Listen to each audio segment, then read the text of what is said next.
Manon Lescaut, par l'abbé Prévost. C'est un classique de la littérature française, sous le nom de Histoire du Chevalier des Griots au XVIIIe siècle.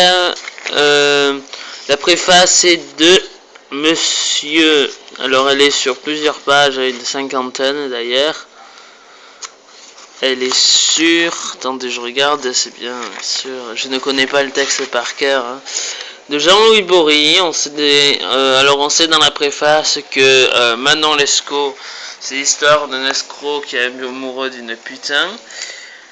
Ça s'appelle également Manon, les désordres du monde. Une définition: Manon, nom féminin, prostituée par Larousse du XXe siècle. Voilà. Donc ça date de 1972 sans doute. Il a écrit dessus: tout droit de traduction, reproduction, adaptation réservé dans tous les pays, y compris l'URSS. Ça doit faire une bonne 130, moins 130 pages. Hein.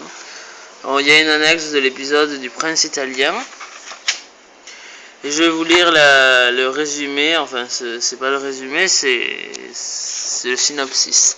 Donc c'est: lorsque nous nous vîmes à Paris, si proche de Paris, c'est-à-dire presque en sûreté, nous prîmes le temps de nous rafraîchir, n'ayant rien mangé depuis notre départ d'Amiens. Quelque passionné que je fusse pour Manon, elle sut me persuader qu'elle ne l'était pas moins pour moi. Nous étions si peu réservés dans nos caresses que nous n'avions pas la patience d'attendre que nous fussions seuls.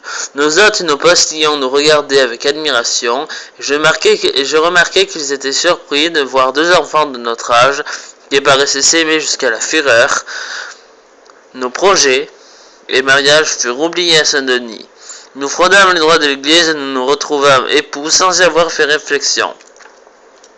Une citation de Pierre Mac Orlan: l'affection que l'on éprouve pour la jeune Lescaut se prend comme un rhume, mieux une de ces maladies immortelles dont on ne guérit point.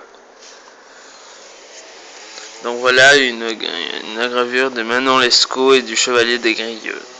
Chez le Folio, jeunesse, texte intégral, Abbé Prévost.